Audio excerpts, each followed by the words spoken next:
एक मनोज का डेटा दे रखा है आपको 31 मार्च 12 और 11 का, जिसमें दोनों साल के क्रेडिटर है, आउटस्टैंडिंग सैलरी है, सन्ड्री एसेट्स है, इन्वेंट्री है, कैश ओपनिंग क्लोजिंग का है, ट्रेड डेटर ओपनिंग वाले मिसिंग है, और बाकी के ट्रांजेक्शन देखो।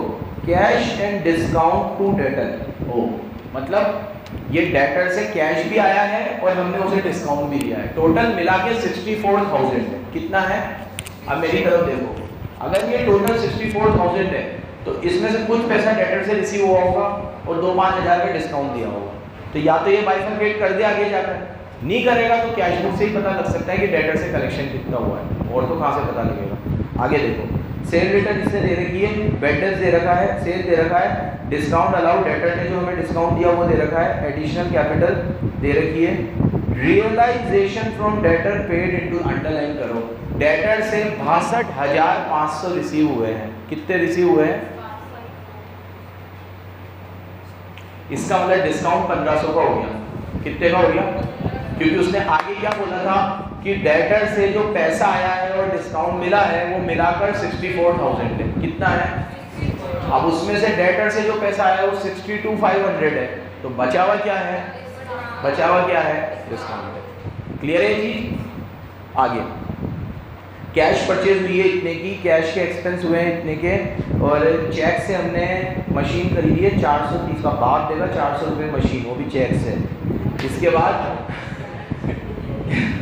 हाउस होल्ड एक्सपेंस ड्राइंग हुई है, ड्राइंग कितने की हुई है? 3180।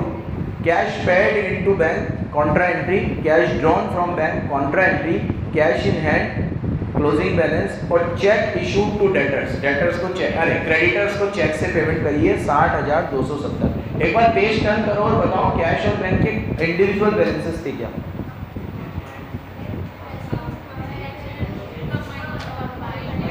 तो जब इसने बैलेंस ही कंबाइंड दिए हैं तो मैं डबल कॉलम कैश बुक नहीं बना सकता फिर, लेकिन इसने जो कॉन्ट्रा एंट्रीज करी है वो मुझे करनी तो पड़ेगी। अगर डबल कॉलम कैश बुक बनती तो कैश बढ़ता, बैंक कम होता, बैंक बढ़ता, कैश कम होता। अब वो तो करना ही नहीं है, तो करो या मत करो कुछ फर्क नहीं पड़ेगा, और अगर करो तो फिर दोनों साइड करना, by contra to contra, to contra by contra, to contra by, वही करना पड़ेगा फिर अगर करोगे तो, और नहीं तो फिर मत करो, इग्नोर करना, जैसी तुम्हारी मर्जी। समझ गए? करूँ मैं? शुरू करते हैं। इसमें बिहार दिखा तुमने, बिहार जीपी कुछ दिखा? तो फिर वो 3-4 अकाउंट बनेंगे, एक तो कैश बुक बनेगी,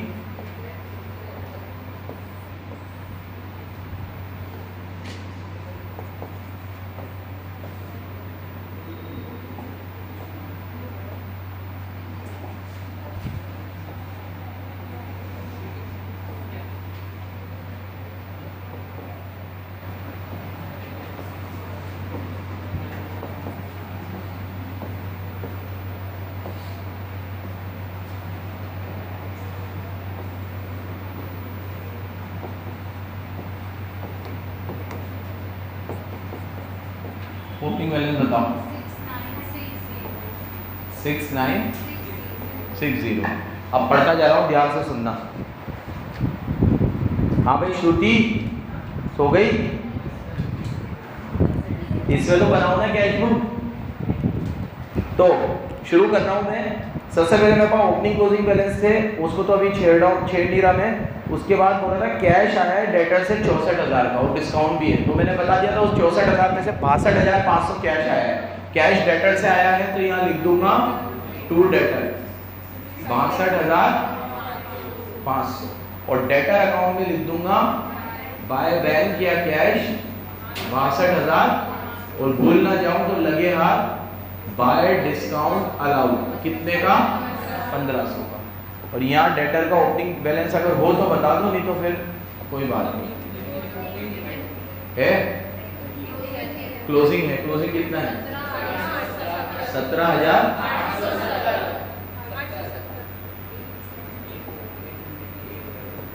ताहिर एक बात सुन ले कान खोल के, डेटर का ओपनिंग बैलेंस नहीं है मेरे पास, तो अब डेटर का ओपनिंग बैलेंस तो सिर्फ इसी अकाउंट से आ सकता है, तो इस अकाउंट में बैलेंसिंग फिगर से वही आएगा।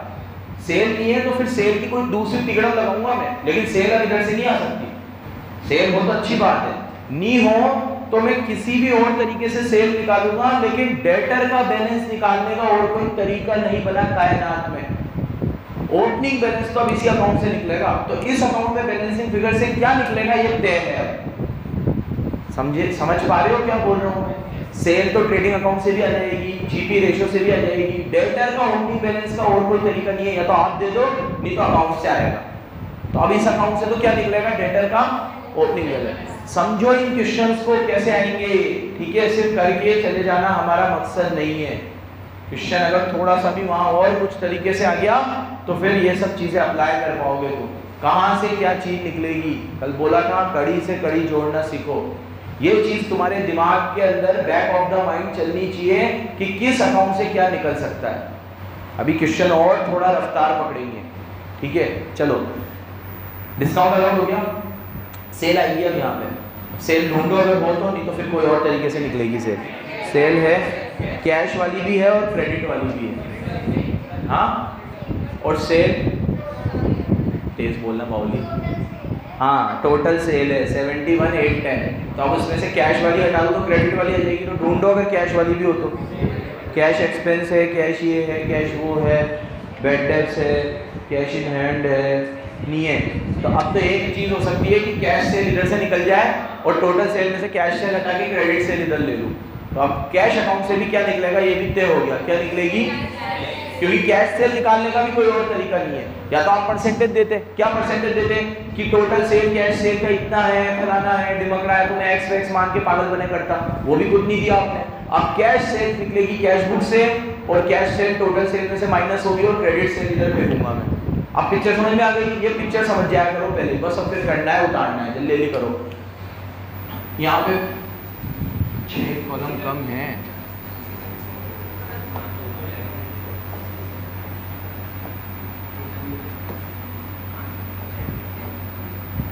हाँ, लो यहाँ पे जो भी पेमेंट्स वगैरह हो ले रहा हूँ एक एक करके मैं। 64,000 वाली चीज़ हो गई। अब रुक जाओ तुम लोग। Cell return 1450। सेल रिटर्न से क्या होते हैं, डेटर कहाँ होते हैं? तो यहाँ आ जाएगा बाय सेल्स रिटर्न, कितना? 1400। यूजुअली हम लोग सेल रिटर्न क्रेडिट सेल में से ही मानते हैं, क्योंकि कैश में तो अपन को लिख देते ना बिका हुआ माल वापस नहीं होगा, ठीक है? तो वहाँ तो कैश सेल में तो अपन रिटर्न मानते ही नहीं है। यूजुअली अपन हमेशा सेल रिटर्न किस में से मानते हैं? क्रेडिट में से। अब बैड डेब्ट्स, पैसे डूब गए, वो भी इधर ही आएगा बाय बैड डेब्ट्स। और पैसे भी देखो फिक्स 420 ही डूबे। आगे डिस्काउंट अलाउड डेटर, ये तो डेटर में जाएगा। परचेज रिटर्न, ये परचेज रिटर्न वो क्रेडिटर अकाउंट में जाएगी। इसको भी पोस्टिंग करी लूँ, क्रेडिटर अकाउंट भी साथ के साथ बना लूँ। बाय बैलेंस बीडी और टू बैलेंस सीडी। क्रेडिटर की डिटेल बताओ मुझे, दोनों बैलेंस है कि एक है? 15,770 और 12,400। अब इधर देखो, एक एक करके जो होता जा रहा है टिक करते जाना।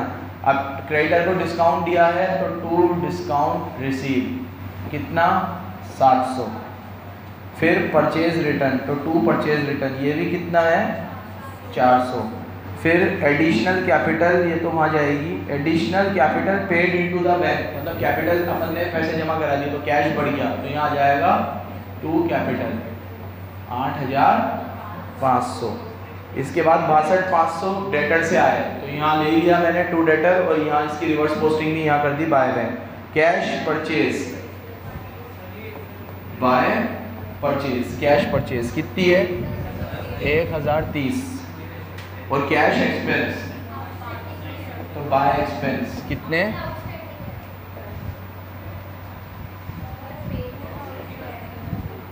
आउटस्टैंडिंग भी है तो ये तो कैश एक्सपेंस ही है ना। आउटस्टैंडिंग को तो मैं P&L में लूंगा और बैलेंस शीट में लूंगा, यहाँ तो कैश वाले ही आएंगे ना। 9,570। फिर paid by cheque for machine, एक 430 रुपए की मशीन खरीदी है इसने पागल के बच्चे ने, तो बाय मशीन कितने की? उसके बाद ड्राइंग करी है पागल के बच्चे ने, तो बाय ड्राइंग्स 3180। और कैश पे इनटू लूँ इसको या ना लूँ? कॉन्ट्रैक्ट इग्नोर करो, इसके बाद वाले भी कॉन्ट्रैक्ट इग्नोर करो। कैश इन हैंड क्लोजिंग वाला है और चेक टू क्रेडिटर, तो क्रेडिटर को पेमेंट करिए तो बाय क्रेडिटर, कितनी पेमेंट करिए क्रेडिटर को? 60,200। प्लीज बोर्ड पे देखो 60,270, तो यहाँ पे भी आएगा टू बैंक 60,000। अब यहाँ तो परचेज आ जाएगी बैलेंसिंग, क्योंकि BRPP है ही तो परचेज ही आ सकती है यहाँ। और यहाँ पे क्लोजिंग बैलेंस ले लो कैश का, बाय बैलेंस CD, कैश का क्लोजिंग बैलेंस कितना है 1200। और अब तुम्हें पता ही था यहाँ कैश सेल आएगी, तो यहाँ पे आएगी 2 सेल्स और पिक्चर बन जाएगी। अगर वो वाली साइड कम आ गई तो कर लो। हाँ कंबाइंड हो ना, 1200 कैश का है क्या, बैंक का बैलेंस है। हाँ 8080 लो, कंबाइन ही आएगा, 100% कंबाइन आएगा 8080 लो। ये सेल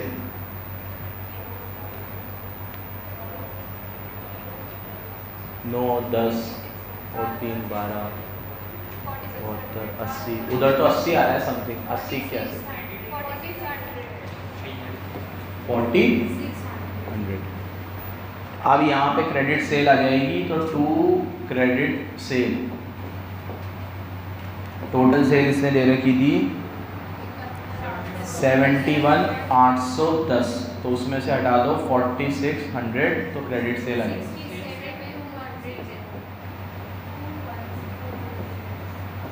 ये आ जाएगा बैलेंसिंग फिगर से 16,000। देख के तो नहीं बता देना, नुकसान भी मेरा ही हो रहा है देख रहे हो तो। चलो अब इधर से प्लस करके ये हटा के परचेज बता दो। क्रेडिट परचेज आ गई, क्रेडिट सेल आ गई, कैश परचेज गिवन थी, कैश सेल आ गई, sale complete, purchase complete, opening stock closing stock देखो हो तो है, तो ट्रेडिंग अकाउंट बन गया। जीपी आ जाएगा बैलेंसिंग फिगर से, देख लो फटाफट। ओपनिंग स्टॉक 8,040 और क्लोजिंग स्टॉक 11,120 ले रखा है। सेल दोनों प्लस करके लेना 46 और ये तो वही आएगी 71,830 आ गई। 71,830 सेल रिटर्न माइनस कर देना उसमें से। सेल रिटर्न कितनी है 1450, कितनी है 1450। उसमें से फिर परचेज ले लेना। परचेज आपकी इधर तो आएगी कितनी 58,000 और इधर परचेज आएगी 1,000, तो 59 ले लेना, 5930 कितनी ले लेना। और उसमें से परचेज रिटर्न हटा देना, परचेज रिटर्न 400 है तो 400 हटा देना, परचेज रिटर्न हटा रखी है। सेल में से सेल रिटर्न, परचेज में से परचेज रिटर्न, जीपी आ जाएगा बैलेंसिंग फिगर से कितना 14,810। कैरी फॉरवर्ड हो जाएगा। खर्चे इधर से देख लेते हैं, कैश बुक बना रखी है। एक तो ये लो 9,000 के, और इसमें कोई आउटस्टैंडिंग प्रीपेड हो तो एडजस्ट करो। है आउटस्टैंडिंग प्रीपेड? हाँ संजू, इधर आउटस्टैंडिंग प्रीपेड का क्या रूल होता है बेटा?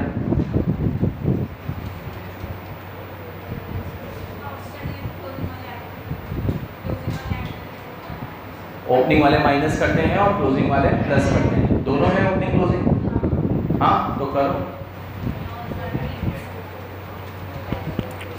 क्या हो गया बेटा, क्यों कंफ्यूज हो रहा है? यही होता है ना, कैश फ्लो में ओपनिंग वाले प्लस होते हैं, क्लोजिंग वाले माइनस होते हैं, बस यहाँ उल्टे हैं। यहाँ ओपनिंग वाले माइनस है और क्लोजिंग वाले प्लस है।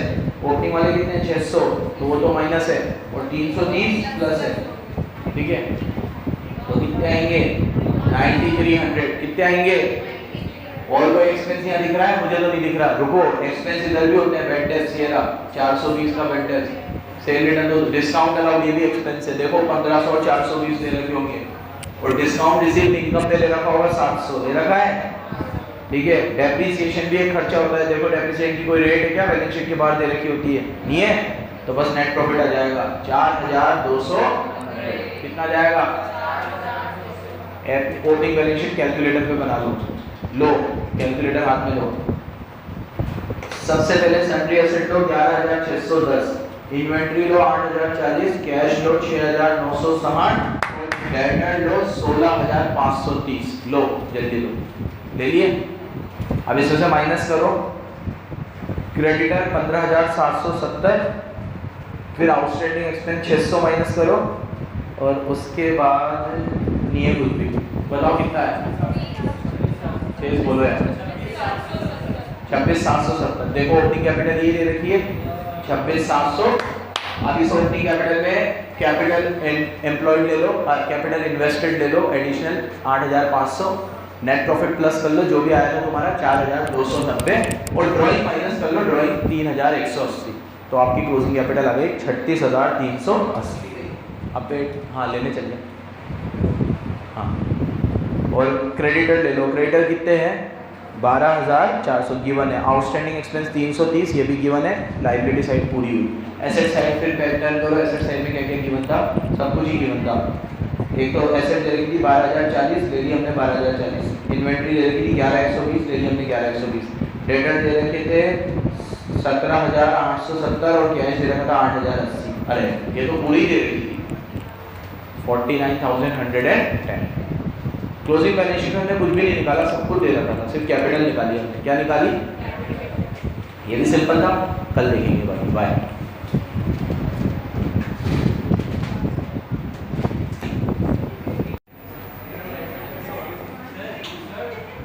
पढ़ ले यार।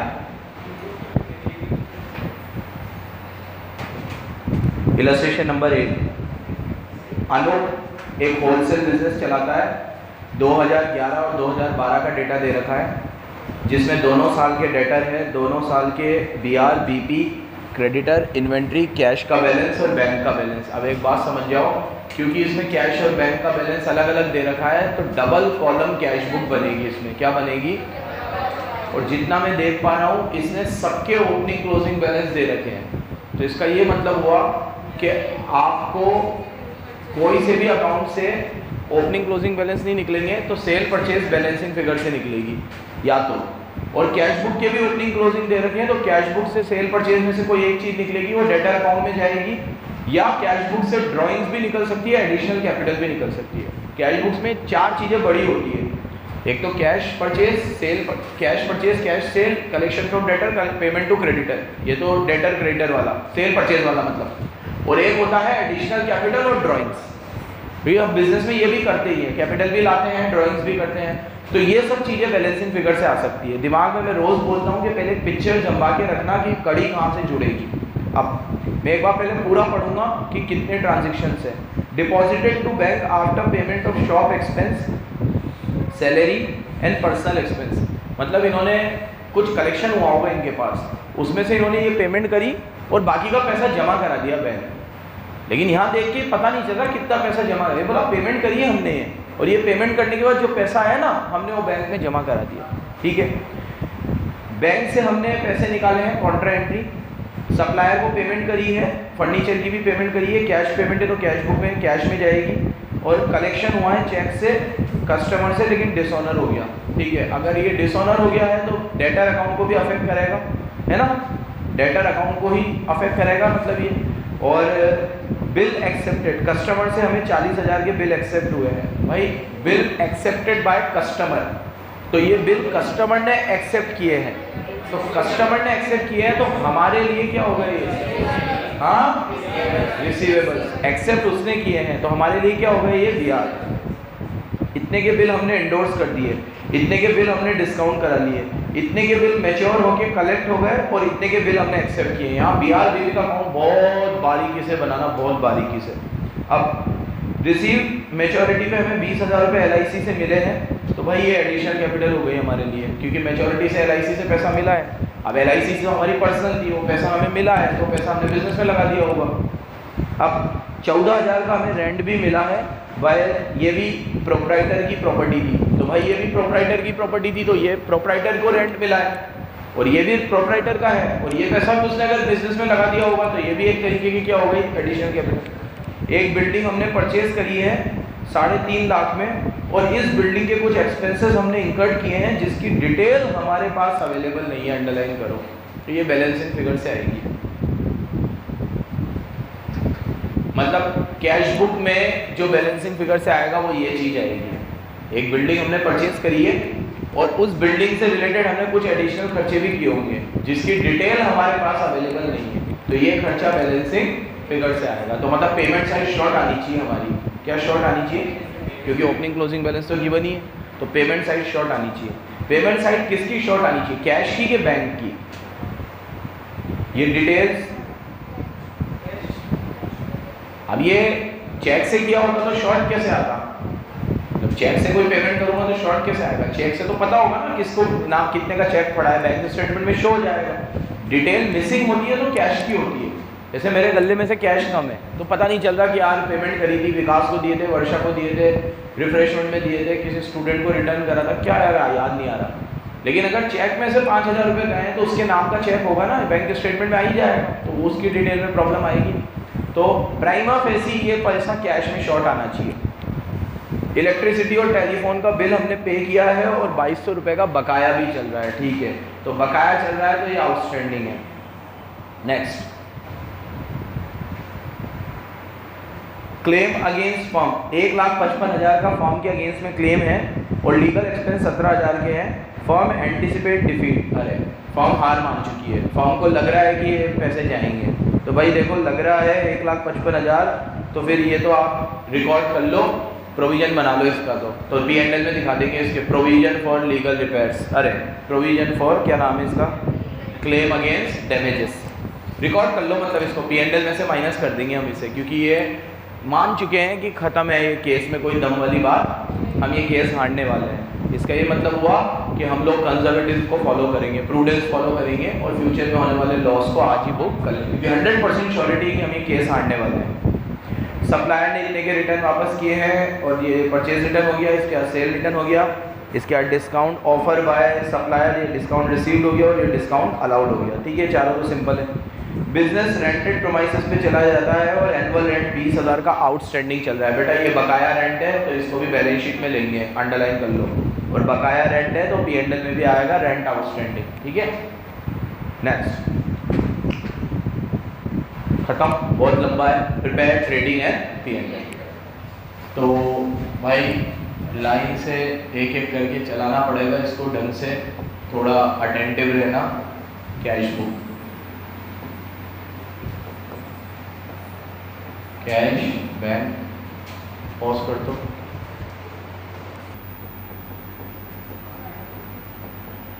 कैश और बैंक का ओपनिंग बैलेंस और क्लोजिंग बैलेंस 5200 और 90,000 ओपनिंग,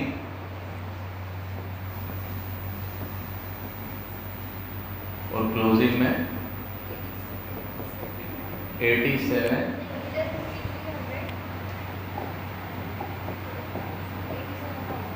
और 87,000,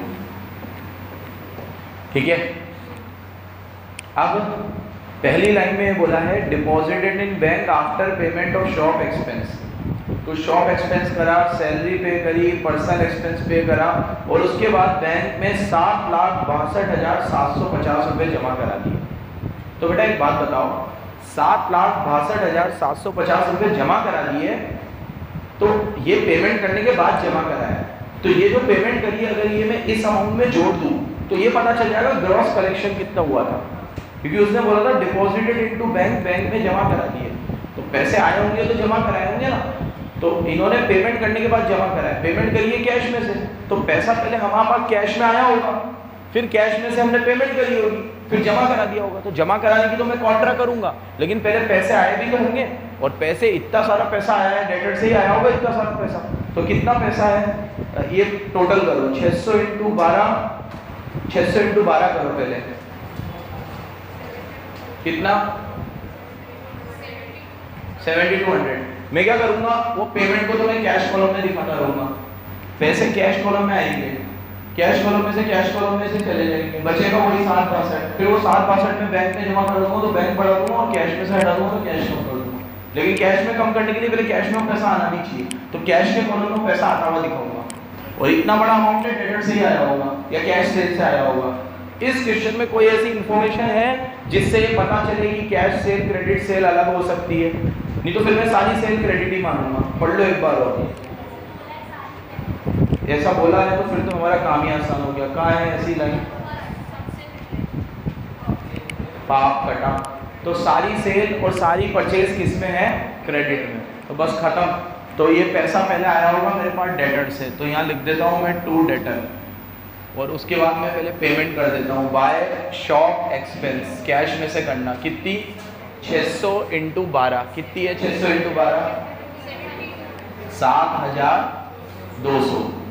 फिर मैं पे करूँगा क्या, सैलरी, तो बाय सैलरी कितनी है 9,200 इंटू 12 1 लाख।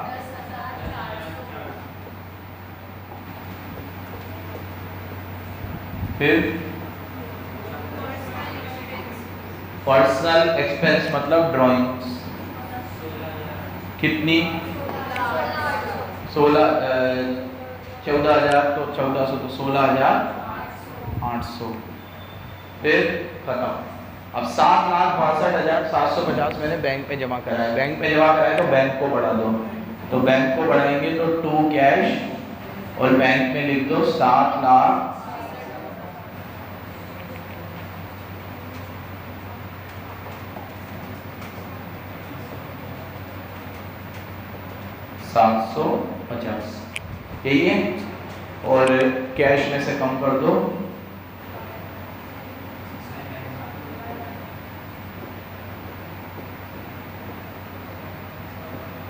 अब एक बात बताओ, ये सारा पैसा मैं पेमेंट कर रहा हूँ, बैंक पे जमा करा रहा हूँ, तो ये कैश में आया भी तो होगा मेरे पास। तो ये बोला कि पेमेंट करने के बाद और इतना जमा करा दिया, तो ये सबको टोटल करके इतना पैसा आया है मेरे पास, और इतना सारा पैसा तो डेटर से ही आया है ना। तो ये सारा पैसा जोड़ लो, कितना है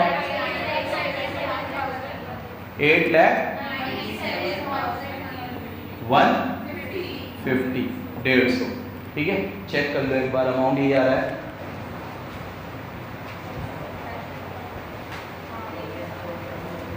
इसलिए चेक करने को बोल रहा हूँ क्योंकि इसके 2 ट्रीटमेंट हो सकते थे। खैर इसने यही वाला ड्रॉप किया है। 2 ट्रीटमेंट क्या हो सकते थे कि मैं ये पैसा आते हुए नहीं लिखा था, ठीक है, और ये वाला भी पैसा नहीं दिखा था, सिर्फ कॉन्ट्रा वाला इफेक्ट दिखा देता, ठीक है। तो वो नेट एक मतलब कॉन्ट्रा वाला इफेक्ट दिखा देता। लेकिन बेटर ट्रीटमेंट तो यही है कि मैं पूरा पैसा आता हुआ दिखाऊं और पूरा पैसा जाता हुआ दिखाऊं। इसके बाद कैश विड्रॉ, कैश विड्रॉ किया हमने तो कैश बढ़ेगा, बैंक कम होगा, तो कैश को बढ़ा दो 2 बैंक 1,21,000 और बैंक कम कर दो तो बाय कैश 1,21,000। ठीक है, नेक्स्ट अब कैश पेमेंट करिए सप्लायर को, और सप्लायर फर्नीचर की भी पेमेंट करिए, दोनों कैश में ही करिए क्योंकि कैश पेमेंट वाली लाइन ही कंटिन्यू हो रही है। Cash payment to supplier and furniture. अब कैश पेमेंट करिए तो यहाँ लिख देता हूँ सप्लायर को पे करा है तो बाय क्रेडिटर, और फर्नीचर खरीदा है तो बाय क्रेडिटर और फर्नीचर। क्रेडिटर को तो कितने 77,200 कैश में पे किए हैं, और फर्नीचर के लिए पे किए हैं 25,000। नेक्स्ट बिल एक्सेप्टेड, इसका कैश बुक से कोई लेना देना नहीं है। बिल एंडोर्स, इसका भी कैश बुक से कोई लेना देना है। बिल डिस्काउंटेड, बिल डिस्काउंट करने से पैसा आएगा हमारे पास। एक पॉइंट स्किप हो गया, sorry. Cheque collected from customer but dishonour.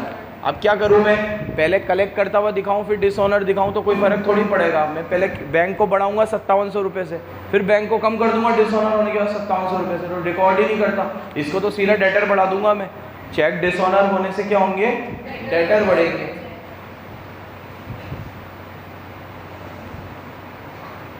Bill endorse किया है हमने और बिल डिस्काउंट कराया 20,000 रुपये का, जिसमें 750 रुपये का डिस्काउंट है। तो बिल डिस्काउंट कराया है तो bank account debit to BR to bank account debit, discounting charges debit to BR। तो बैंक अकाउंट डेबिट, बैंक में पैसा आएगा टू BR। डिस्काउंटिंग चार्जेस कितने हैं 750, तो 20,000 में से 750 हटा लो 19,200। एक बात बताओ, किसी के दिमाग में ये भी आया क्या कि सर 20,000 ग्रॉस है और 750 अलग है, मतलब 20,000 में से 750 लेस नहीं होंगे, 20,000 ही आएंगे यहाँ सीधे। इस लाइन को पढ़ के ऐसा आया क्या दिमाग में, आया पूनम के? क्यों आया बेटा?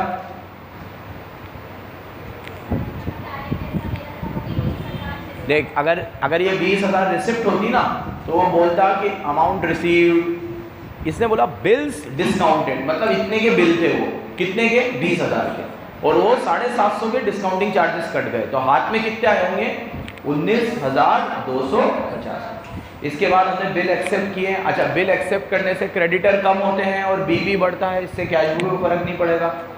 एक काम और करते जाओ, जो ट्रांजेक्शन हमने ले लिए हैं उनको टिक भी करते जाओ एक बार। यार बहुत स्किप हो रहा है। 8th वाला क्या है? Bill mature and duly corrected. ठीक है, बिल मैच्योर हो गया, कलेक्ट हुआ, क्या होगी एंट्री? बिल मैच्योर हो गया, कलेक्ट हो गया,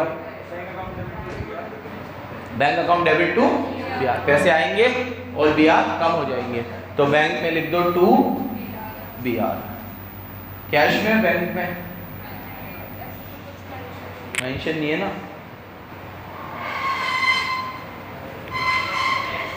क्या कह रहे हैं? डबल कॉलम कैश बुक में सबसे बड़ा लफड़ा यही है, कैश में, बैंक में। हाँ, ऐसा नहीं होता, बिल के ट्रांजैक्शन ज़्यादातर बैंक से होते हैं। ये तो उल्टी बात बोल रहा है तू। 11th में भी जब ये ट्रांजैक्शन करते थे ना तो बैंक ही लिखते थे। उल्टा बिल के अंदर तो ये होता है कि आपने सारा काम प्रॉपर तरीके से किया है, बिल विल बनवाया है, तो पेमेंट तो सारी चेक से ही आती है। ठीक है, हेलो हेलो हेलो, बैंक से ही करो ये BR, बैंक में डालो। कितने का बिल है? ले यार, कितने का बिल है? 16,000, तो 16,000 रुपये ले लो। उसके बाद बिल एक्सेप्टेड, इससे तो BP का है। Paid to supplier by cheque, supplier को पे करा है, या यहाँ बाय क्रेडिटर में ही लिख दूँ ना, कितना है? 3 लाख, चलेगा ना ऐसे? आगे अब 20,000 LIC से आए और 14,000 रुपये रेंट से चेक का आया है। अब रिसीव 20,000 और LIC बाय चेक और 14,000 भी चेक से आया, तो 20 और 14 है। अब ये 20 और 14 एडिशनल कैपिटल मान लूँ मैं, पैसा आया है मेरे पास, तो बैंक में जमा कर लेता हूँ पैसे को और यहाँ लिख देता हूँ 2 कैपिटल, और एक साथ ही ले लेता हूँ 34,000। फिर अब एक बिल्डिंग खरीदी है 3.5 लाख की, तो यहाँ ले लेता हूँ बाय बिल्डिंग 3 लाख। और एक बात सुनो, बिल्डिंग खरीदते वक्त इनिशियल में जो खर्चे होंगे वो भी बिल्डिंग की कॉस्ट में ही जुड़ेंगे। अब वो खर्चे कितने हुए हैं, वो कैश में हुए हैं, तो ये वाला अमाउंट बैलेंसिंग फिगर से आ जाएगा जब ये पूरी बन जाएगी। तो समझ रहे हो ना, ये वाला अमाउंट, क्योंकि उसने कहा है कुछ खर्चे हुए हैं जो हमें पता नहीं है, तो इधर तो बैलेंसिंग फिगर से ही आएगा। अब बैंक अपने आप टैली होता है कि बैंक में भी कुछ बचता है, ये देखेंगे बाद में, क्योंकि यहाँ पे मोटी मोटी एडिशनल कैपिटल भी मिल गई मुझे, ड्राइंग भी मिल गई, डेटर से जो कलेक्शन हुआ वो भी आ गया, क्रेडिटर को जो पेमेंट करी मोटी मोटी वो भी आ गई। अब और डेटर क्रेडिटर का अकाउंट भी बना लूँगा, सेल परचेज निकलेगी वहाँ से, क्योंकि सेल परचेज GP से निकलती है, GP का तो कोई रेट ही नहीं है यहाँ पे। तब तो डैम श्योर है कि सेल परचेज तो डेटर क्रेडिटर के अकाउंट से ही आएगी, क्योंकि यहाँ पेमेंट कलेक्शन भी आ गया है डेटर का और पेमेंट भी आ गई है। अब कलेक्शन भी है, पेमेंट भी है, तो फिर उधर क्या आएगा? सेल परचेज ही निकल सकती है। ठीक है, अब आगे इलेक्ट्रिसिटी और टेलीफोन के बिल कैश में पे किए हैं 18,700, तो यहाँ ले लेते हैं बाय इलेक्ट्रिसिटी, कितने का बिल है? 18,700, और जो आउटस्टैंडिंग है वो P&L में ऐड हो जाएगा और क्लोजिंग बैलेंस शीट में आ जाएगा। किस में आ जाएगा? इसके बाद क्लेम था 1,55,000 का और लीगल एक्सपेंसेस भी थे 17,000 के। देखो, क्लेम को तो हम लाइबिलिटी मान लेंगे क्योंकि केस हारने वाले हैं, लेकिन जो 17,000 रुपये लीगल चार्जेस है ये तो पे किए होंगे हमने, तो ये पेमेंट में ले लो।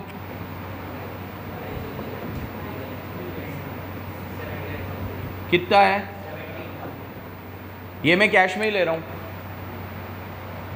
ठीक है, यहाँ ऐसा रूल होता है कि BRBP एक्सेप्शन है, बिल की पेमेंट्स बैंक से होती है, उसके अलावा कोई खर्चे की डिटेल ना हो तो हम उसे कैश से मानते हैं। जैसे इससे पहले रेंट आया था, LIC का पैसा आया था, तो चेक से आया था, गिवन था, और कोई पेमेंट चेक से करता हूँ, सप्लायर को उसने 77,000 रुपये चेक से दिए थे, गिवन था, चेक से दिए, फिर बोला 3,20,000 दिए।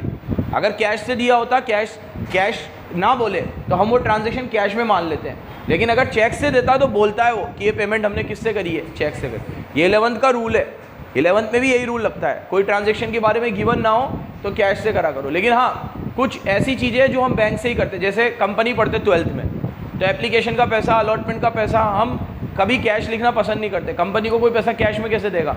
हम वहाँ पे हमेशा क्या लिखते हैं, वहाँ पे 1,000 रुपये का भी कोई खर्चा होता है, शेयर इशू एक्सपेंस, तो हम उसे बैंक से ही करते हैं। लेकिन बाकियों में इंडिविजुअल वगैरह में क्या होता है कि इंडिविजुअल में पार्टनरशिप में अगर चेक से पेमेंट करिए तो बोलेगा, नहीं बोलता तो हम फिर वो पेमेंट किससे मानते हैं, कैश से मानते हैं। तो यहाँ मैं अभी लीगल चार्जेस कैश से ले रहा हूँ, एक बार देख लो इससे कैश से लिए कैसे लिए। बैलेंस शीट दोनों से टैली होगी, आप कुछ भी मानो। कहाँ है, लिए ही नहीं है इसने।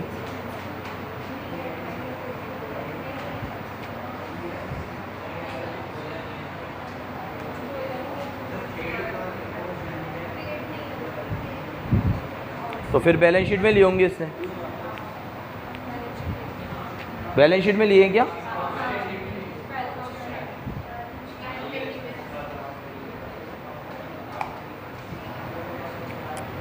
क्या माने अपन?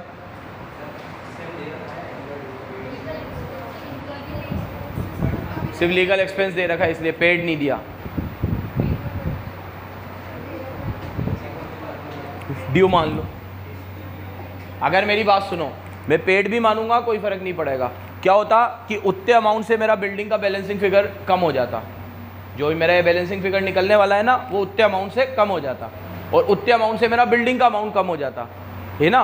और यहाँ पे अगर मैं इसे लीगल चार्जेस मान रहा हूँ तो उतने अमाउंट से मेरा ये लाइबिलिटी बढ़ रहा है 17,000 से। देखो समझो, वापस बता रहा हूँ, अगर मैं 17,000 यहाँ से हटा देता तो मेरा जो बिल्डिंग का बैलेंसिंग फिगर है ना वो अभी 17,000 लेने के बाद कम आएगा, लेकिन अगर मैं 17,000 हटा दूंगा तो वो बिल्डिंग का बैलेंसिंग फिगर ज़्यादा आएगा।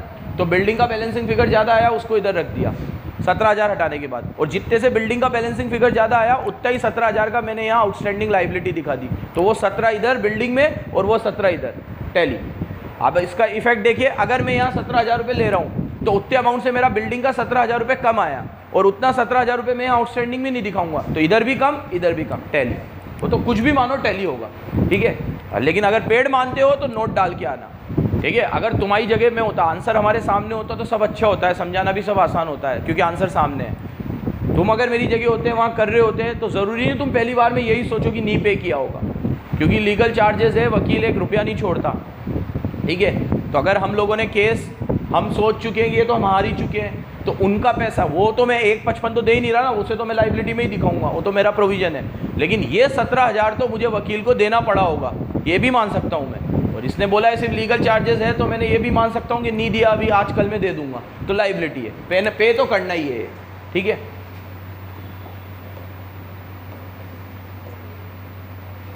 आगे आओ,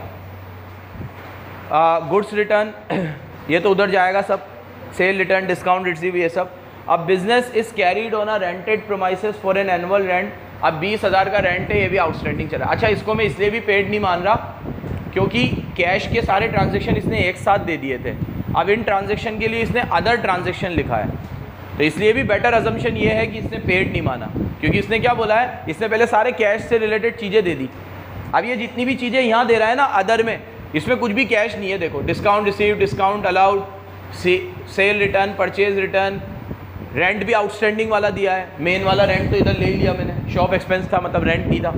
तो इसमें इसने जो भी ट्रांजेक्शन दिए ना वो कैश वाले नहीं है, तो इससे भी ये ज़्यादा झुकाव इस तरफ जा रहा है कि ये पेमेंट नहीं हुई है, तो ये पेमेंट नहीं हुई है, ठीक है। बेटर अजम्पशन यही है जो इसने ली है कि ये पेमेंट अभी तक नहीं हुई है, सारे ट्रांजेक्शन पढ़ने के बाद। और बोलो, ये सारे ट्रांजेक्शन हो गए, ठीक है। अब मैं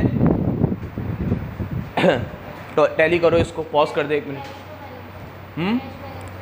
ये कैश अपने आप बैलेंस हो रहा है पक्का? स्कैन कर लिया होगा तूने?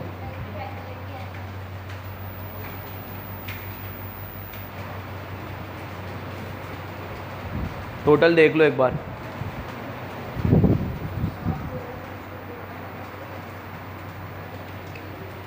इसने ये ना 20 और 14 अलग अलग दिखाया है ना, दिखाया कैपिटल में ही है, 34 दिखाया है।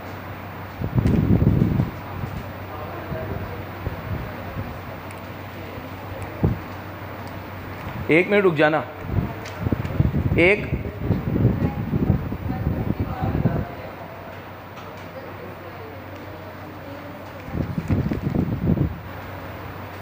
हो गया, कितना हो रहा है? 40, यहाँ 44 आ रहा है। बैंक तो ये कह रही है ना टैली हो रहा है। अच्छा, मतलब बिल्डिंग का पैसा भी फिर बैंक से ही दिया है। बाय बिल्डिंग बैलेंसिंग फिगर कितना?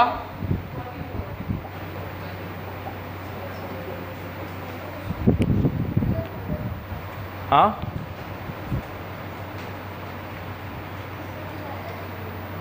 चेक कर लो एक बार और टोटल।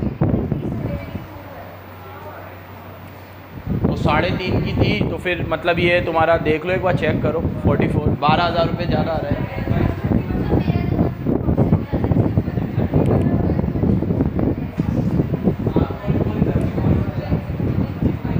44 ही आ रहा है। 12,000 का कोई खर्चा तो चुके नहीं अपन। 1 मिनट रुक जाओ, देख लें दो वापस। एक मेरी बात सुनो, एक 5700 का ट्रांजैक्शन हमने नहीं लिया है क्योंकि उससे तो कोई फ़र्क नहीं पड़ेगा। वो 57 का चेक आते हुए दिखाना, डिसऑनर होते हुए जाते हुए दिखाना, उससे कोई फ़र्क नहीं पड़ेगा। बाकी उसके अलावा कोई चीज़ हमने चूकी है क्या, एक बार देख लो। कहाँ है बीपी? हाँ, तो 1 मिनट रुक जाओ, अब जल्दी मत करो। कल मैं तुम्हें इतना समझा रहा था। एक बार डेटर, क्रेडिटर और बीआर बीपी का अकाउंट बना लेते हैं, उससे भी कोई ना कोई चीज़ आ सकती है इसके अंदर। हाँ, किससे? कहाँ है बिल्डिंग? भाई मेरी बात सुन लो, बिल्डिंग का ओपनिंग क्लोजिंग नहीं है। बिल्डिंग तो हमने इसी साल खरीदी है। अब 1 मिनट सुनो, मेरी बात सुनो। कल मैं तुम्हें इतनी बार ये बात बोल रहा था कि कंक्लूजन पे जल्दी जंप मत करना। आज मुझे ही लेट हो रहा था, ठीक है। जल्दी जंप मत करना, हो सकता है इसमें अभी एक आध कोई चीज़ इन अकाउंट से भी आ जाए। अभी हमने डेटर, क्रेडिटर, बीआर और बीपी के अकाउंट नहीं बनाए हैं। चलो बनाओ। डेटर, क्रेडिटर और बीआर बीपी के ट्रांजैक्शन भी बहुत भारी है।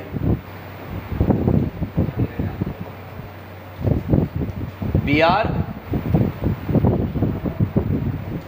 और बीपी।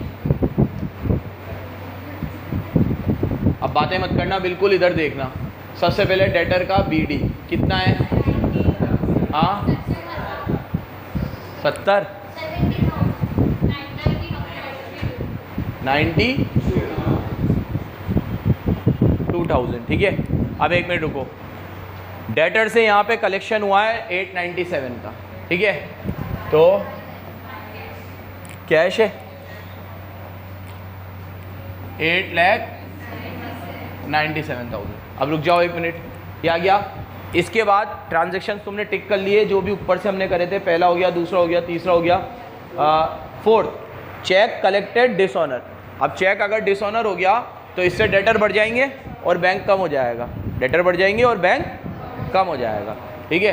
तो आप डेटर बढ़ाओ तो डेटर को बढ़ाएंगे और यहाँ लिख देंगे टू बैंक।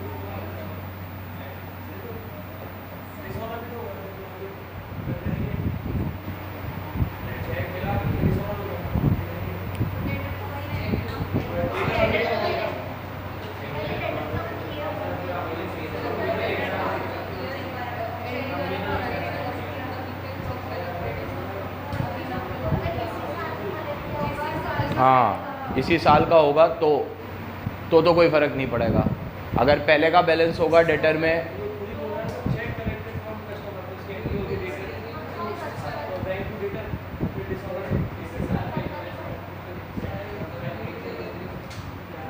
हटाओ इसको भी, 5700 को इधर से। 1 मिनट रुको। उसने उधर कैश बुक के अंदर टू डेटर बाय डेटर ही लिखा है क्या? फिर इधर से हटाओ, कोई फ़र्क नहीं पड़ेगा। हमारे पास चेक आया, डेटर बढ़े और डिसऑनर होने के बाद चेक वापस से चला गया तो डेटर वापस से कम हो गए। कोई फ़र्क नहीं पड़ेगा डेटर के अकाउंट पे। 5700 आएंगे और जाएंगे। जैसे कैश बुक में था ऐसे उधर भी था। दिखाओगे नहीं तो भी चलेगा, लेकिन याद रखना अगर इधर दिखाया है तो इसमें इधर से मैंने इसलिए हटाया क्योंकि हमने इधर नहीं दिखाया था। अगर इधर दिखाओ तो फिर इधर भी दिखाओ, और इधर नहीं दिखाया तो फिर इधर भी मत दिखाओ। उधर नीचे नोट डाल दो कि 5700 का चेक आया, सेम डे हमने बैंक में लगाया, 2 दिन बाद डिसऑनर हो गया तो ये 2 दिन के लिए डेटर कम हुए और 2 दिन बाद वापस से डेटर, 2 दिन के लिए बैंक बैलेंस बढ़ा और 2 दिन के बाद बैंक बैलेंस वापस से कम हो गया। वैसे आजकल इसका तो रूल ये है, आजकल प्रैक्टिकल लाइफ में तो, तब तुम अकाउंटिंग करोगे आर्टिकलशिप वगैरह में, तो बढ़ाने कम करने की बात ही नहीं आती। जो हमने करा ना, इग्नोर, यही होता है। जब चेक आता है ना तो आज की तारीख में कोई भी उसकी एंट्री करता ही नहीं है। एक बुक मेंटेन होती है जिसमें हम चेक इन हैंड नाम से सारे लगा देते हैं, जैसे हमारे यहाँ भी है। जो भी बच्चा चेक देता है हम उसे कभी भी एंट्री नहीं करते और रिसिप्ट भी जनरेट नहीं करते। वर्षा उसका रिकॉर्ड रखती है कि ये चेक इस दिन लगा है। फिर 3 दिन बाद हमारे मैसेज आ जाता है कि ये चेक क्लियर हो गया। जिस दिन चेक क्लियर होता है उस दिन हम लोग उस बच्चे की रिसिप्ट जनरेट करते हैं और फिर हम एंट्री करते हैं जो भी हमें करनी होती है और बैंक बढ़ाते हैं। तो ये चीज़ तो कभी होती ही नहीं है कि बैंक पहले बढ़ा और फिर कम हुआ। हम बैंक बढ़ाते ही नहीं है अपनी किताब में, तो अपनी कैश बुक में तो बैंक स्टेटमेंट में शो होता है वो कि 5700 इनवर्ड 5700 आउटवर्ड बैंक स्टेटमेंट में शो होता है। हमारी कैश बुक में कभी वो शो नहीं होता। हम तो कैश बुक में लिखते ही तब है जब वो चेक क्या हो जाता है, क्लियर हो जाता है। गुड प्रैक्टिस तो यही है। तुम भी जब जाओगे तो यही करोगे, तुम्हारे जितने भी क्लाइंट्स होंगे उनको भी तुम यही एडवाइस दोगे कि यही तरीके से होना चाहिए। जब वो क्रेडिट हो जाए तभी आप डेटर को कम करो और तभी आप अपना बैंक बैलेंस बढ़ाओ, तो कोई दिक्कत आती ही नहीं है। नेक्स्ट, अब लाइन से चलते चलना। 5700 के बाद अगली चीज़ क्या थी? Bill accepted by customer. Customer ने बिल एक्सेप्ट किया तो हमारे लिए डेटर कम हो गए, ठीक है, और BR बढ़ गए। तो यहाँ आ जाएगा बाय BR। कितने का था? 40,000 का। हाथों हाथ पोस्टिंग कर देता हूँ और BR का भी बैलेंस बता दो अगर ओपनिंग क्लोजिंग हो तो। ओपनिंग कितना है? 15,000 और क्लोजिंग कितना है? 6,000। 16 बोल रहे थे, 6,000। अब ये BR यहाँ से यहाँ आ जाएगा तो टू डेटर कितने का? 20,000।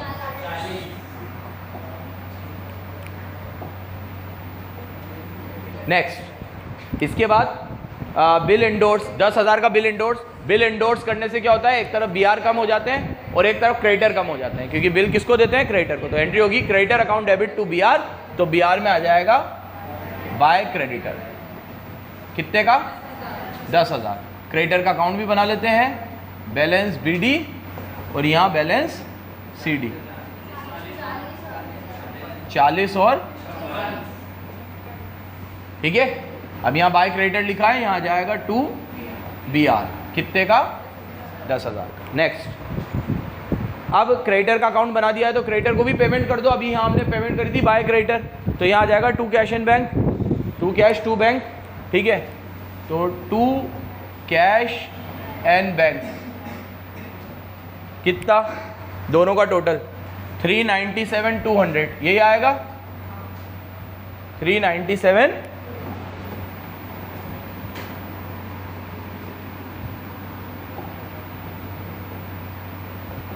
बैलेंस कितना था? 6 था ना? 56। चलो आगे देखो, बिल इंडोर्स हो गया। इसके बाद बिल डिस्काउंट कराया था। बिल डिस्काउंट कराने से क्या होता है? BR कम होता है, ठीक है। और एक तरफ बैंक बढ़ा था, बैंक बढ़ा, BR कम हुआ, तो BR को कम कर दो। BR में लिख दो, कहाँ गया ये रहा, बाय बैंक और बाय डिस्काउंटिंग चार्जेस 19,250 और 750। Next, bill matured and duly collected. तो बिल कलेक्ट हुए तो फिर BR कम हुआ तो बाय बैंक कितना?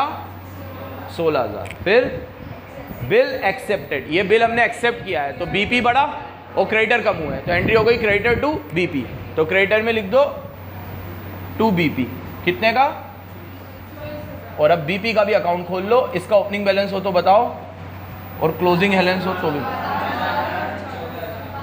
12,000 और 14,000 और नया BP आया तो by creditor. Next, paid to supplier. अब सप्लायर को पे किया था तो ले ही लिया मैंने 397, ऊपर बैंक वाला भी ले लिया था। फिर LIC तो कोई मतलब ही नहीं है। उसके बाद बिल्डिंग मतलब नहीं है, इलेक्ट्रिसिटी मतलब नहीं है, क्लेम मतलब नहीं है, गुड्स रिटर्न, परचेज रिटर्न। तो परचेज रिटर्न से क्रेडिटर कम हो जाएंगे आपके, तो क्रेडिटर में ले लो टू परचेज रिटर्न, है ना। अब एक मिनट रुक जाओ, मेरे पास जगह का अभाव है। परचेज रिटर्न से भी क्रेडिटर कम होंगे और डिस्काउंट से भी। तो डिस्काउंट रिसीव भी बता दो मुझे। डिस्काउंट ऑफर बाय सप्लायर 2700, तो ये 2700 और 4200 को मैं टोटल करके ले रहा हूँ, जगह का अभाव है। कितना? 60। और यहाँ लिख देता हूँ purchase return and discount receive. ये लिख मत देना, तुम्हारी एस्टेस हो जाएगी नहीं तो, ठीक है, अलग अलग ही लिखना। नेक्स्ट, अब उधर आओ, डिस्काउंट अलाउड उससे डेटर कम होंगे और सेल रिटर्न उससे भी डेटर कम होंगे। तो डेटर कम कर दो, बाय डिस्काउंट अलाउड और बाय सेल्स रिटर्न, दोनों बताओ। डिस्काउंट अलाउड तो है आपका 2700 और 2400 और 1200। नेक्स्ट, टिक करते जाना, पहला हो गया, दूसरा, तीसरा, चौथा, पांचवा, उसके बाद आउटस्टैंडिंग। मेरे हिसाब से कुछ भी नहीं बचा इसमें। अब सेल परचेज निकालो, इधर से तो सेल ही आएगी और कुछ आ ही नहीं सकता। सेल्स बैलेंसिंग फिगर,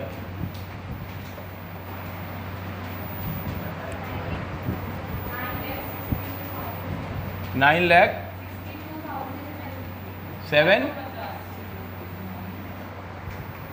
इधर परचेज आएगी।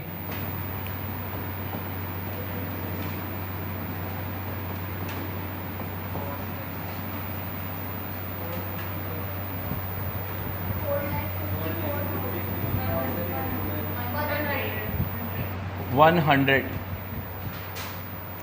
अब इधर या इधर से कोई, देखो मेरी बात सुन लो एक मिनट।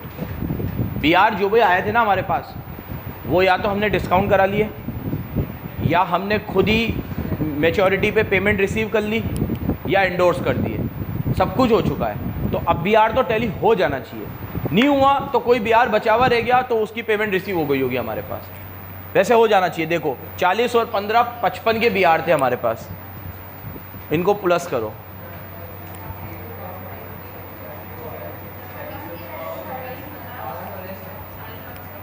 बीस, 30, 36, 42, 52 हो रहे हैं, 3000 बच रहे हैं मेरे हिसाब से। 3000 बच रहे हैं, 3 ही बच रहे हैं, तो 3 और आ गए होंगे, क्या मानूं, या डिसऑनर हो गए होंगे।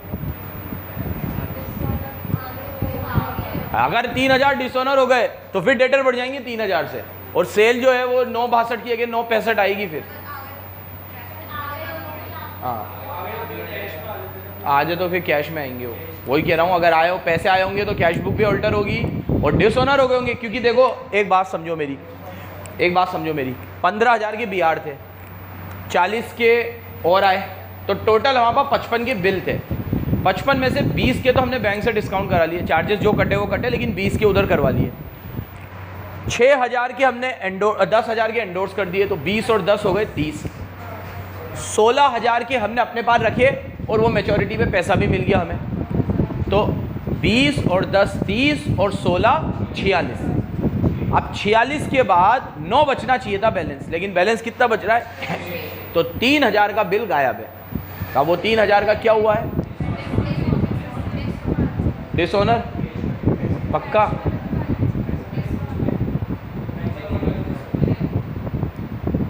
देखो एक बात सुनो मेरी, अगर 3,000 का मैं ये मानूं कि कैश का कलेक्शन हुआ है, कैश में कलेक्शन हुआ है, तो जो कैश के ट्रांजैक्शंस दे रखे थे वो हमें सारे ट्रांजैक्शन दिए इसने, तो उसमें वो 3 भी देता। जो कलेक्शन हुआ हमारे पास, एंडोर्स होके डिसऑनर हुआ, कुछ भी हुआ, सब चीज़ दी थी इसने। तो अगर 3,000 का भी कलेक्शन हुआ होता तो वो 16 की जगह हमें 19 बताता। उसने कहा है कि हमारे पास 16 के बिल मैच्योर हुए ड्यू डेट पे, तो फिर 19 होते वो अगर मैच्योर होते तो। मतलब बेटर अजम्पशन ये है कि डिसऑनर मानो, लेकिन मेरा ये मानना है, शायद हो सकता है इंस्टीट्यूट के हिसाब से मैं रॉन्ग भी हूँ, लेकिन जितना अकाउंट्स मुझे समझ आती है, यहाँ पे 3,000 रुपये का अगर मैं कलेक्शन भी मानता तो गलत नहीं था इस चैप्टर के हिसाब से, तो क्योंकि ये इनकम्प्लीट रिकॉर्ड है, इसमें कोई ना कोई चीज़ गायब होती है, मैं ये मानता हूँ।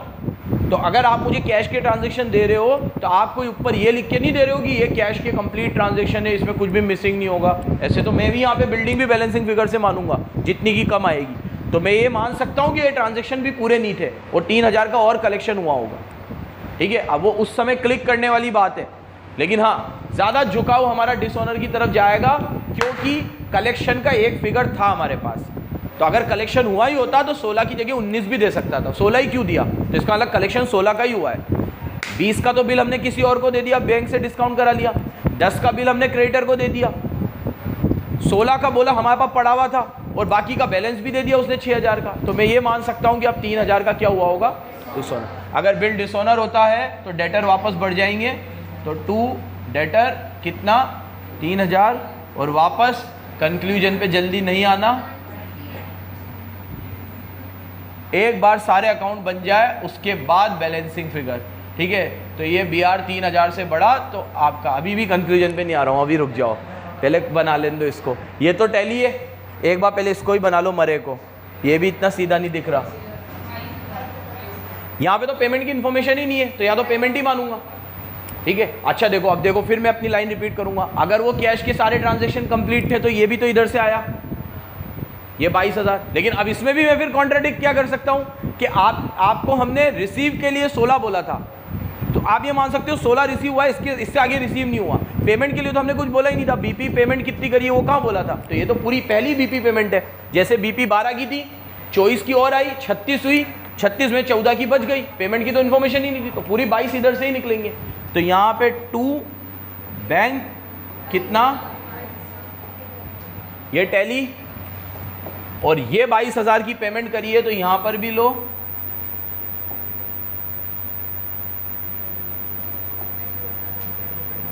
बाय बिल्स पेएबल कितना, और आपका 44 आ रहा था,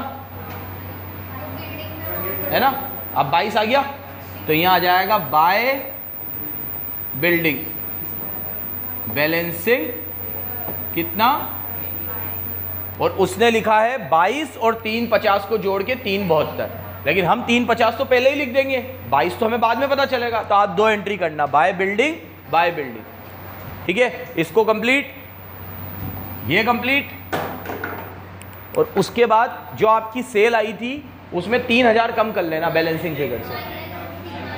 तो टू सेल्स बैलेंसिंग फिगर 9,07,000। एक बार देख लो, इसने सेल ही क्या माना है, यही माना है, डिसऑनर ही माना है। ट्रेडिंग पैनल बन जाएगा, बना देते एक बार जल्दी जल्दी। यहाँ देखो, सेल तो ये, परचेज ये, ओपनिंग क्लोजिंग बैलेंस शीट से उठाओ जो गिवन है, 110 और 190 आ गया। अब जो सेल परचेज है उसमें से cell return purchase return minus करना। सेल रिटर्न तो लेना तुम 2400, अरे 1200, और परचेज रिटर्न लेना तुम, ये मैंने तो टोटल करके लिया था जो भी था, 4200। तो सेल में cell return, purchase return, direct expense थे नहीं इसमें, जीपी आ जाएगा कितना, 588। डायरेक्ट एक्सपेंस तो ये थे ना, शॉप एक्सपेंस वगैरह, डायरेक्ट थोड़ी है, ये तो ट्रेडिंग में P&L में आएंगे। आप खर्चे ले लो, खर्चे एक एक करके, एक तो सैलरी लो 110 की, शॉप एक्सपेंस लो, फिर बिल्डिंग तो है नहीं, लीगल एक्सपेंस आउटस्टैंडिंग लो, लीगल एक्सपेंस तो पे नहीं माने ना हमने, तो आउटस्टैंडिंग लीगल लो। उसके बाद एक 20,000 का किराया बकाया था, लास्ट में दिया था, स्टार मार्क कर लिया करो ऐसी चीज़ों को, तो 20,000 का किराया लो, ले लिया। और उसके बाद एक खर्चा और आया था इलेक्ट्रिसिटी का, ये 18,700, और इसमें भी कुछ बकाया चल रहा था, तो वो बकाया लो, है ना। और 1,55,000 का वो लो क्लेम, और डिस्काउंट अलाउड डिस्काउंट रिसीव, ये रहे, ये डिस्काउंट अलाउड 2400, और यहाँ डिस्काउंट रिसीव, ये मैंने टोटल करके लिया था, तो 69 में से 4200 जाएगा, 2700 होगा शायद, तो 2700 का वो लो, ले लिया। सैलरी आ गई, इलेक्ट्रिसिटी आ गया, लीगल आ गया, डिस्काउंट अलाउड आ गया, शॉप एक्सपेंस डैमेजेस आ गई, और शॉप रेंट आ गया। शॉप रेंट आउटस्टैंडिंग है वो 20,000, क्या है वो, तो बैलेंस शीट में आएगा। कहाँ आएगा, अब बैलेंस शीट में पहले ओपनिंग बैलेंस शीट बना लेना कैलकुलेटर पे। अब वो तो तुम लोग वर्किंग मोड में मत बनाना, कैलकुलेटर हाथ में लो। 70,000 प्लस 15,000 प्लस 1,10,000 प्लस 90,000 प्लस 5200, कर लिया, 292। इसमें से माइनस करो 12,000, फिर माइनस करो 40,000, बी ये ओपनिंग कैपिटल देख लो इसकी, 2,38,200। अब इसमें क्या करेंगे, एक तो एडिशनल कैपिटल लाया था 34 की, वो प्लस होगी, और एक ड्राइंग 16,800 की माइनस होगी, और नेट प्रॉफिट प्लस होगा, जो भी आया था नेट प्रॉफिट। कितना आया था नेट प्रॉफिट, 2,57,000, और एडिशनल कैपिटल 34,000, और ड्राइंग थी 16,800। ये एडलेस हो गया।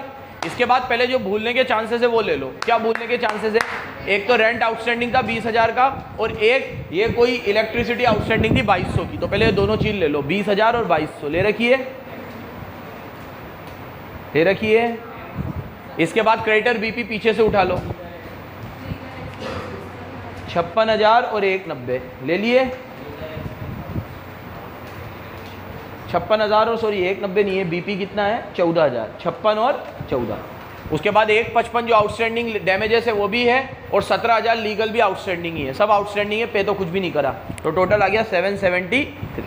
अब इधर एसेट साइड में जो भूलने के चांस है पहले वो ले लो, क्योंकि बिल्डिंग नहीं आई है। 350 और 22, 372 की बिल्डिंग ले लो, बाकी सब पीछे से ले लो। 372 फर्नीचर आपने ले लिया 25 का, फर्नीचर खरीदा था अभी हमने, ये रहा, ये भी नया है, बिल्डिंग भी नहीं है, फर्नीचर भी नया है। उसके बाद डेटर ले लो, इन्वेंट्री ले लो, डेटर BR, इन्वेंट्री, कैश और बैंक, बस, जिसमें inventory, debtor, BR, cash, bank given था, फर्नीचर और बिल्डिंग हमसे निकली। अच्छा देखो, इस क्वेश्चन को करने का काफ़ी चांसेस है कि एक बार में टैली ना हो, काफ़ी चांसेस है इस चैप्टर में। तो अभी मान लो जैसे एक बार में टैली नहीं हुआ, तो ये मान के चलना कि एसेट साइड की मैक्सिमम चीज़ें गिवन थी, तो एसेट साइड का टोटल जो आ रहा है वो सही टोटल है बिल्कुल, मतलब इसको बेस बना के गलती ढूंढना। इसमें inventory, debtor, BR, cash, bank, पांचों चीज़ गिवन थी, और बिल्डिंग और फर्नीचर तो दिख ही रहा है साफ साफ, तो एसेट साइड पूरी कंप्लीट है। तो एसेट का टोटल अगर 777,300 आ रहा है और लाइबिलिटी का टोटल 557,300 आ रहा है, तो 20,000 इधर शॉर्ट है। तो यही सोचना कि ये गलत होगा और ये सही होगा, क्योंकि ये साइड ज़्यादा एक्यूरेट है, इसमें ज़्यादातर चीज़ें मैंने वो उठाई है जो आपने दी रखी थी, तो गलती होने के चांस इधर ज़्यादा है, क्योंकि इधर की सारी चीज़ें तो गिवन थी। इंपॉर्टेंट मार्क कर लेना, सारे क्वेश्चन इंपॉर्टेंट है खैर इसके। चलो कल देखेंगे बाकी, बाय, बंद कर दे भाई ये।